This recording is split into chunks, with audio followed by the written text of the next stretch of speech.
billahi minasyaitonir rajim. Bismillahirrahmanirrahim. At-tahlilul lafzi utawi kilahiki ku urayan kang bangsa lafaz. Utsman bin Maz'un utawi rawina iku Ki Utsman kang putra lanang Ki Maz'un Ibnu Hubab kang putra lanang Ki Hubab bin Wahb kang putra lanang Ki Wahab Ibni Hafazaqah kang putra Hazafah kang putra lanang Ki Hazafah atawa Huzafah bin Jamah ya Jamahi kang putra lanang Ki Jamah kang bangsa Jamah.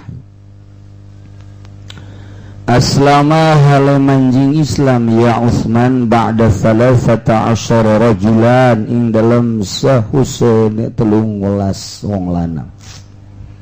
Sabada 13 lalaki ka 14 na Utsman bin Maz'un.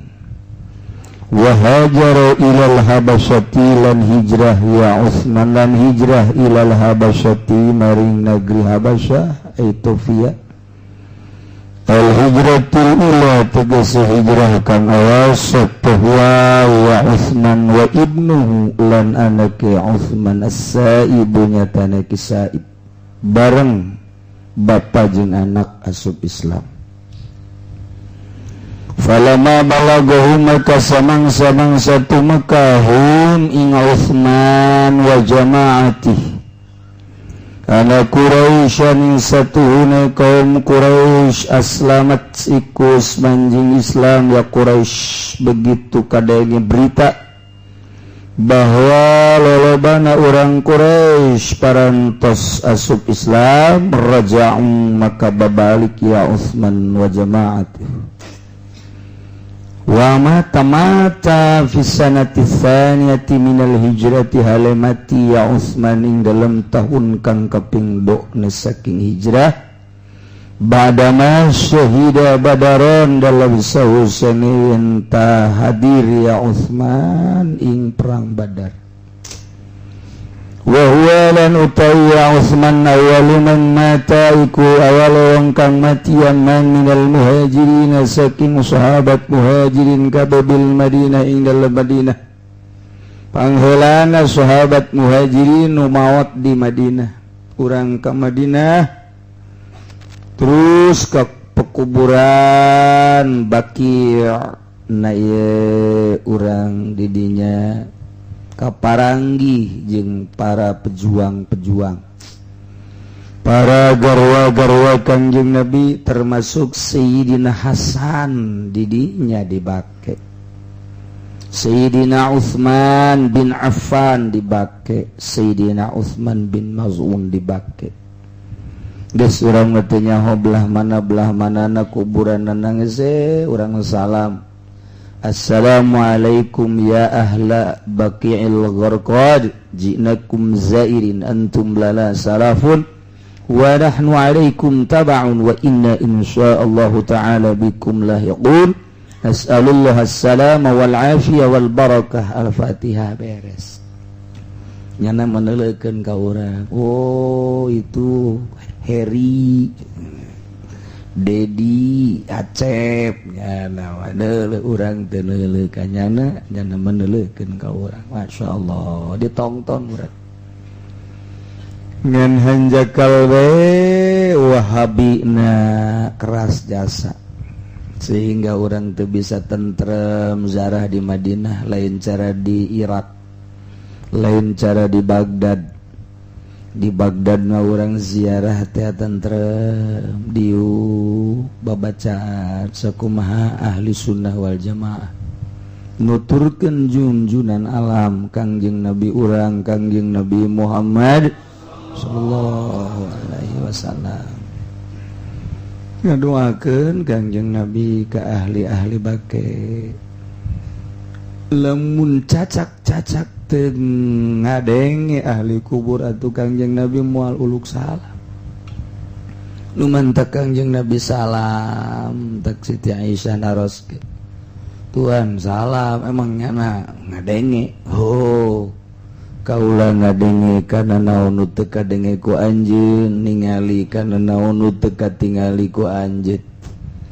Namun kaula uluk salam kemudian teu neuleuh teu ngadenge kana jawaban ahli-ahli kubur atuh kaula moal salam.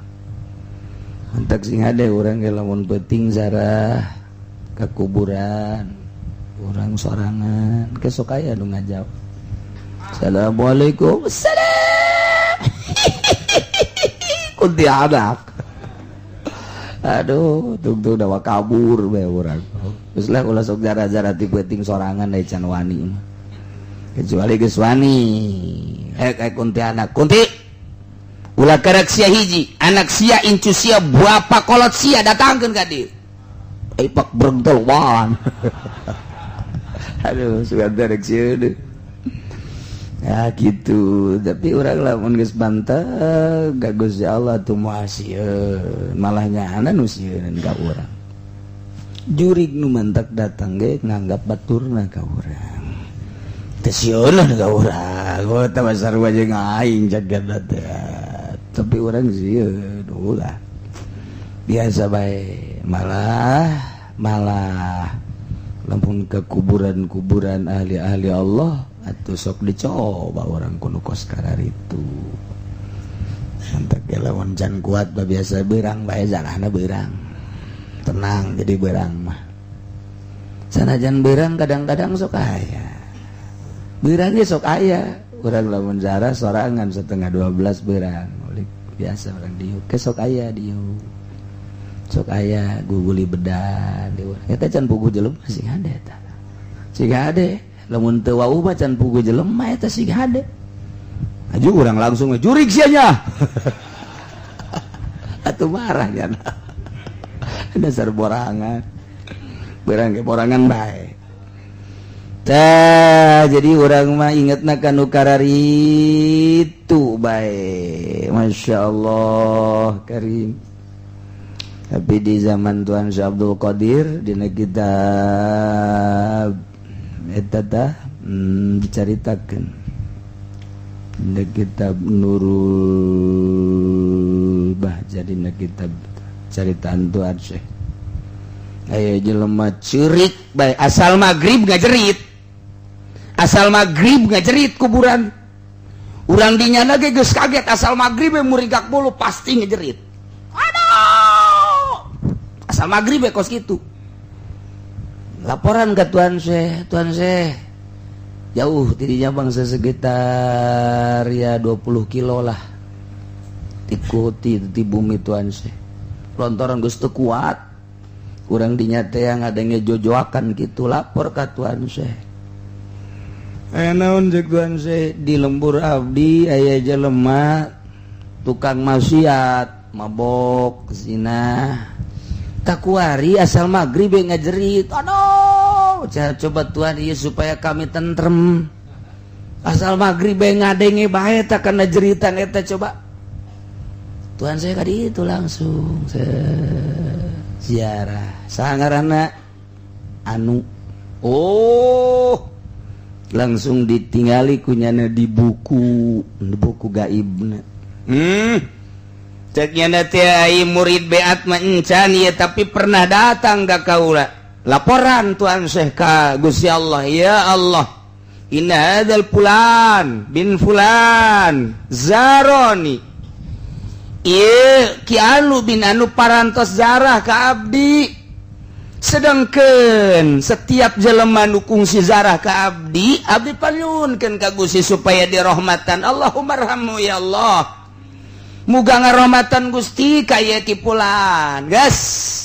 Pokona lamun ngajerit teh laporan deui coba. Kula deuk laporan ka Gusti Allah cek Tuhan Syekh. Coba rahmat Gusti Allah turun tah henteu. Barang isuk wabah jelema ngadengekeun ngajerit henteu ya, ngajerit henteu ya. Ternyata henteu. Tadi mantak manzaroni cek Tuan Syekh Abdul Qadir saha jelema anu ziarah ka kaula di tafsiran dirinya na keur hirup atawa sabada maot na ieulah bakal menang rahmat Allah Subhanahu wa taala.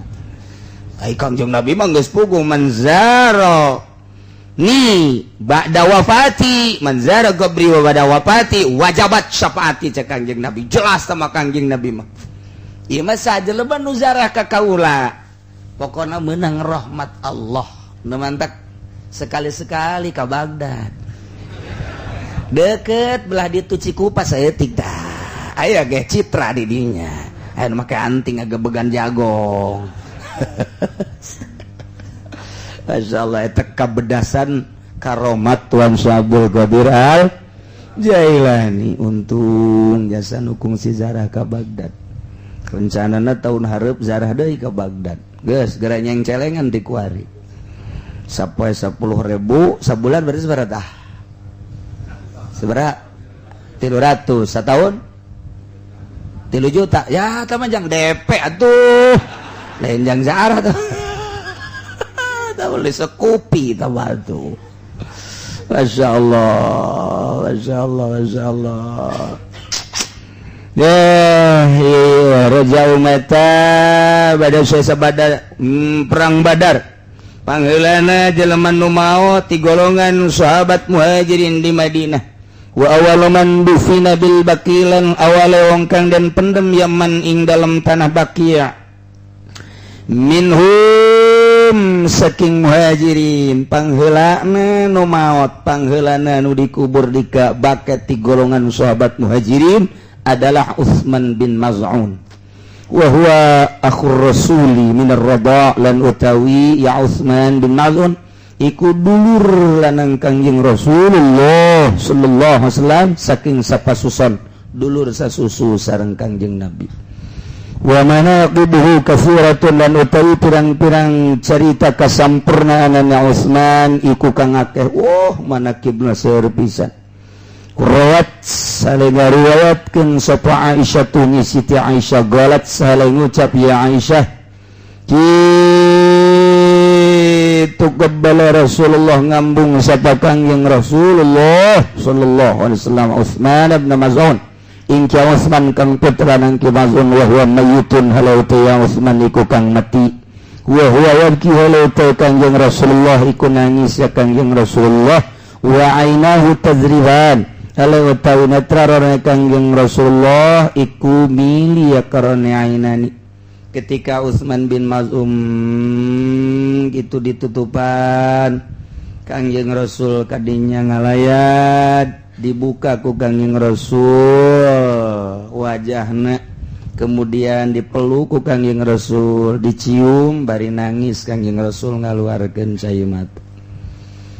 Itulah inget ieu manusiawi inget bahwa perjuanganna luar biasa tur dulur sasusu tina dalil ieulah lamun aya nu maot dulur urang ka wauh urang kasih urang ka dedeh urang menang ku urang dibuka ningali wajahna kemudian ku urang dipeluk dicium didoakeun ieulah dalil tetapi carita adab-adaban teu meunang sambarangan kumaha diatur ku fikih berbau thariqah temenang sembarangan sapeluk-pelukna kubaha keur hirupna urang jeung nyana wani henteu meluk nyana jeung urang keur waktu hirupna hubungan urang ka nyana naon lamun sakadar wauh biasa mun sakadar biasa bae ulah menghormati sakumaha keur hirup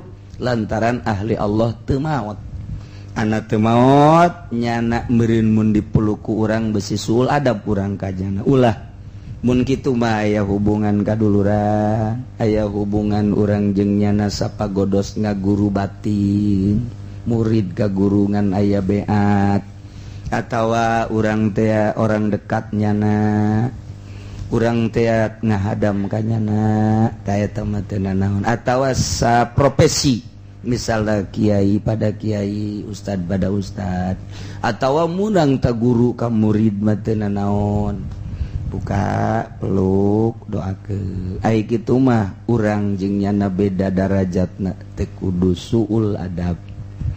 Kitulah diatur ieu mah sebagai dalil Kangjeng kitu meunang ngan diatur deui ku syariat.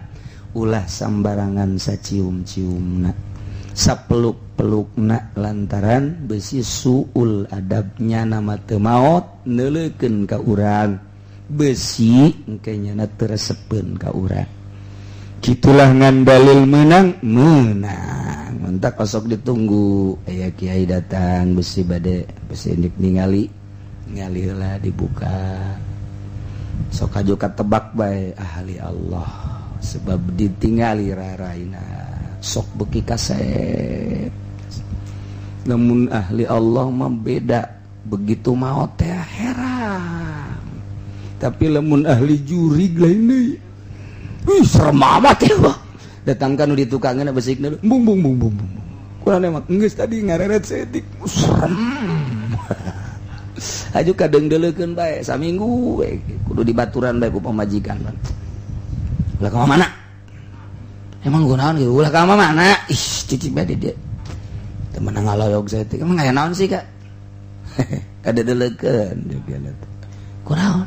Pak anu teh ya sok ngabok maot neuleuh beungeutna. Nyengir bae.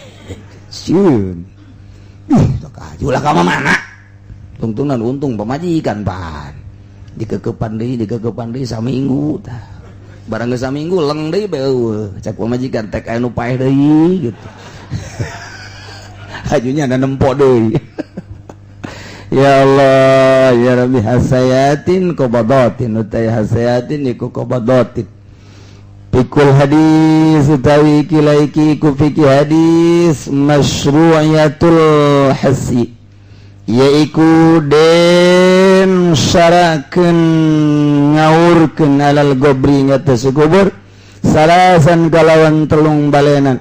Wastahabba ashabus syafi'i lan yunahkeun sapa ashabus syafi'i ayakula ingin tangucap iya si wong inda zalika ing dalam nalika mangkon hasi ing ayat minha khalaqnakum saking ardi ngadamel isun agung ing sira kabeh wa fiha nu'idukum lan ing dalam ardi ngabalikeun ingsun agung ing sira kabeh wa minha nukhrijukum taratan ukhra lan saking ardi matuakeun ingsun agung ing sira kabeh kalawan balenan kang weweneh. Nyokot urang sekali atau sekaligus nyokot tangan ka dieu ke kenca itu kan Bismillahirrahmanirrahim. Minha khalaqnakum aurkeun wa fiha nu'idukum aurkeun cokot deui wa minha nukhrijukum taratan ukhra. Eta teh hikmahna engke ketika aya malakal maut malaikat rahmat atau malaikat kitu munkar nakir.